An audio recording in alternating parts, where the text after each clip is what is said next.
Channel, everybody. We're doing Too Close to Home, Season 1, Episode 7, in My Sister's Shoes, okay? Now, we start this episode off down at Dr. Allen's house again. He trying to help Victor, who had gotten his ass whooped, if y'all recall, from talking all that nilly-willy shit toward them redneck dudes. Dragging Victor in Victor's side, he digging into Victor's side and stuff, talking about he trying to get a walrus, but he won't open his mouth. And I know you in there, bastard. Now I'm sitting here thinking, y'all letting Dr. Allen loose, knowing that he go into them fuzzy stages from time to time, but y'all allowing him to work on this man. But anyway, Brody telling his dad to stop, but Dr. Allen on one of his moments, one of his moments, empty mall, no shopper type of moments. Well, Sheriff Mobley arrived with paramedics as this is going on, and we find out that old Dr. Allen ain't as off as we thought. Victor's lungs had collapsed, and had he not been doing what he was doing, he wouldn't be alive. So Dr. Allen saved him. And after he did that, he went back to the moment because he think he got more surgeries to do. Now, the paramedics stitch up Victor and tell Brody we got 2 more priority calls ahead ahead of this one. So he's stable now and he can recover, but we got to go. We can't take him to the hospital. We got 2 more before him, okay? Somebody's leg might be cut off down the road or something like that. Anyway, Brody was like, you can't leave him here with me. He say, sorry, but we got more, them paramedics told him, sorry, we got more serious calls down the road and he has to stay. He'll be okay. Brody say, so you leave him with me? He said, no, technically we leaving him with a doctor. That would be your daddy. Now, next we see Bonnie and Anna. They sitting outside the trailer park, on the porch, drinking a few beers. And we learned that Bonnie ain't never been nowhere outside of Happy, Alabama. Child, let me tell you something. I used to be just like that. Now that I have tasted the friendly skies and getting out and seeing other cultures, y'all, I done been on 2 trips since that Vegas trip. I promise y'all have. I don't put all my shit in social media because what I'm doing is my business sometimes. But girl, get out, get up, get out and get you something, because you'll be surprised at what's going on in this big old world outside of Happy, Alabama, okay? Well, Anna asked her, has she ever envisioned going somewhere else? Just leaving. And Bonnie said, no. Where would I be going and what I'm going to do when I get there? Plus, who going to take care of mama if I up and have all this here free time to do what I want to do? I said, Bonnie, get out of Happy and you'll forever change your damn life, okay? And it might not be in a negative way like you did your sister. Well, they go in the house and Bonnie asking her about these shoes. Anna don't remember these shoes. She said, these are some shoes that belong to you. She said, when I miss you, I just put these on and I dance around and I pretend to be you. Bonnie said she got, that people do that, child. People do that. I got certain things that remind me of happy times. I'll revert back to them when I need to. Anyway, she telling her, look, I got to go over to Dr. Allen's house and sit with him so Brody can go out in the fields. She asked her, she say, do you have any feelings about Brody? Anna say no. Well, Bonnie say he not the scrawny kid from back in the day now. You sure you don't have no feelings for him? And Anna is, of course, saying, hell no, 20 years ago. So I said, Bonnie girl, I guess you could slide through because that's why you're asking her that.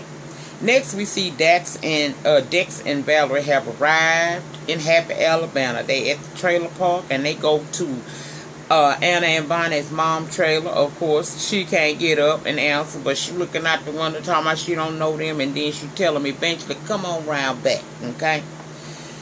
They comply, and soon as Valerie walked in there, she about to throw up, I guess because of that smell, because apparently, we learned about this smell with this big, woman and stuff. So she said she'll be outside, but Mama asked what they want with Annabelle, and they like, who? She said they explained that they her friends from D.C. Now, Mama ain't got no clues at all. She just haul off and asked them, was she really down there screwing with the president? And who are you? And what y'all looking for my Annabelle for? Dex said he looking for his boyfriend. Now, Mama said something that I'm used to hearing down here in the South, but I was shocked to hear this being said on this screen. She said, so you one of them pickle peppers, huh? I holler, child.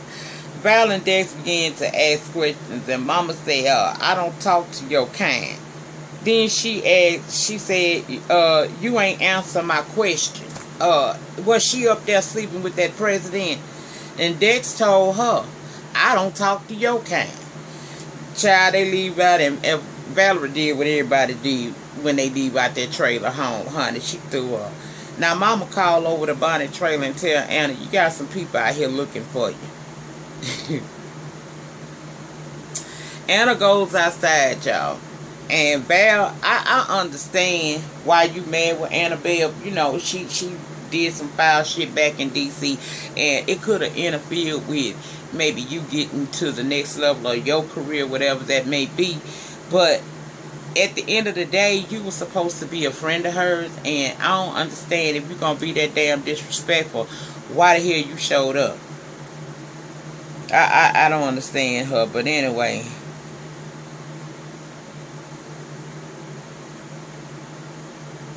I don't understand why she was there, really, tell you the truth, anyhow, because Victor ain't her fucking man, tell you the truth. Well, Anna takes them over to the bar, because they know that she looking for Victor, okay? So, they take them over to the bar, and I think that lady's name was Lillian. She said that she ain't seen Victor, and she know her regular customers, and if he had come through there, she would have remembered him. Well, Valerie said something about calling the FBI, and attitudes changed around there, honey. Next time we know, Dex went to pull out the phone, and Charlie done brought up the banking app, and it shows that the last place that Victor's card was using was in fact this bar, and he let her know that. That's when Lillian wants to find to have a little selective recall. She admits that he was in there, and that she goes into I ain't seen nothing, I don't know nothing. Lillian said he was in here with Anna's sister, and Anna said Bonnie. She said no, Shelby, and she saw her fault. She had him running up his tab, drinking and whatnot, and he left out acting like a girl. Now that's all I know. Don't ask me nothing else. She say if you need to go to, she said you need to go to the sheriff. Which is what they did. Old Sheriff Mosley say, yeah, I know him.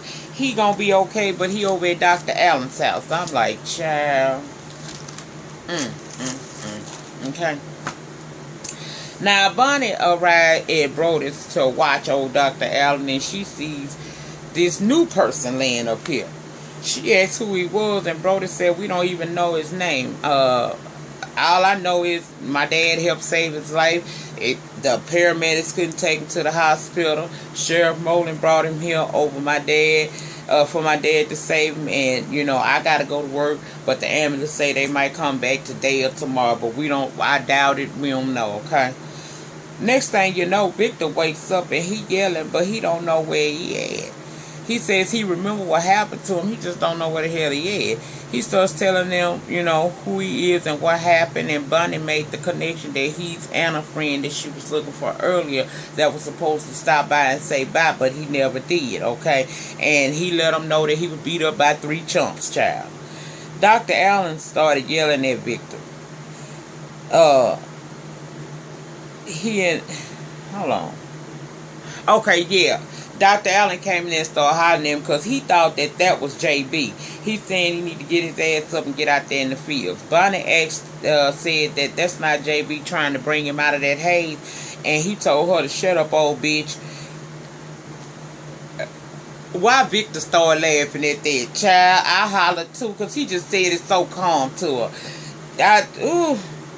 He kind of chilled, but he asked her to ask the doctor that's in if I can get something for the pain. He said he told Bonnie sometimes in life all you got is some fucking humor, and that's why he was laughing. I had to say amen to that, because child, you just have no idea when life is feeding you lemons and your ass ain't got no water or no sugar, bitch. You can't do nothing but laugh to keep from crying, okay? Gotta laugh to keep from breaking down. Now, some scenes of this show wasn't pertinent to me, and we ain't gonna go through all of this shit because I don't feel like it. Now, next thing we seen was Victor. You can't come, Victor. You got a problem, Victor. I want to talk to address this to you because you can't walk down in the South and be openly gay and shit like that. You know, you talking about he must be, you know, Brody walked in and you damn near lost yourself right then.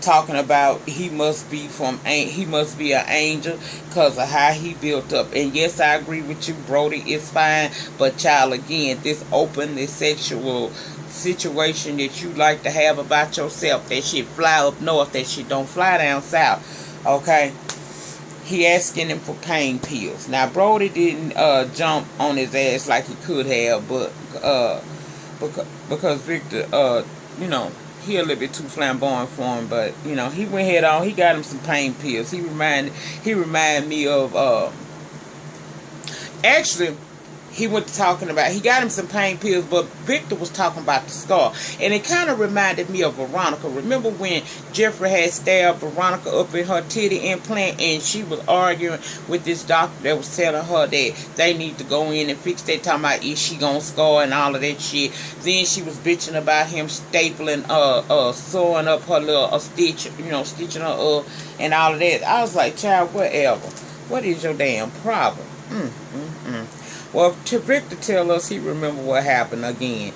He plays that story. He say someone named JB, the other one named Tanner, and the other one name eluded him right then, but he said, you know, they the ones that beat me up. Brody asked, why did they beat you up? He said, because I'm bisexual. No, Victor, they beat your ass up because you tried to make a pass at somebody, and that shit ain't cool. Brody apologized for what happened to him. Brody said, I'm gonna give you these pain meds, but it's gonna make you rest for the rest of the night. Victor say he don't want to take no damn rest because he wants to be awoke so he can look at Brody. I said, see, Victor, once again, you're doing too goddamn much. Your feminine ways is gonna be your undoing down here. Now, Victor ain't got no chill. He said Brody was one of the sexiest, tall, straight men he had ever seen in his life. Brody say, he told Brody, he said, if I could just get you to get rid of that one rule. Brody say, what rule? He said that rule where you know, guy and girl, that guy-girl stuff. I'm like, child. Brody just said okay to it, and he continued downstairs with Bunny, who had overheard Victor say JB had did that shit to them. Now, for some reason, they decide that this is the perfect opportunity for Bonnie and Brody, that's what I'm talking about, to start tearing into each other. Child, next time we know they in the kitchen sexing down so hard, they don't even hear nobody walk up on the porch or not. But they are knocking, and Annabelle, it's Anna and her and the comrades coming over there to, you know, check on Victor. Now, they going at it so hard, they don't hear them folks at their door. I don't know how the hell they avoided their door, but they didn't hear it. And she wound up looking through the window, and she seen them going at it. And I'm like, well, you can't really say nothing because you just told her you ain't had no feelings left for him. So we gonna see how she gonna feel about that. But that was basically all it was. We seen how Dr. Allen saved Victor, even though Victor, you know, Dr. Allen got his issue. Victor got his ass whooped for being, you know, overly sexual with these rednecks. They ain't trying to hear that. Dax and Valerie came to town with their stinking ass attitude, and eventually going through Anna to Sheriff Mosley, they wind up at the house where Victor's there, but Victor upstairs knocked the fuck out because he done got some pain medication from Dr. Allen via Brody. Brody then went downstairs, and for some reason, him and Bonnie at this moment decide that they gonna do the horizontal nasty, and they doing it so good and so hard they don't see these folks knocking at this door. So the girl looked through the window, and of course she see that, and I don't see no reason why she should have a problem with that, because she said that she didn't give a fuck, you know, she didn't have no feelings for him. That was 20 years ago, but we gonna see how that shit gonna play out when it airs again tonight. Okay, that's what we gonna do. In the meantime, in between time, please like, comment, subscribe. I'll see you guys back for the next video, which is gonna be how to get away with murder. I gotta start doing that. Peace.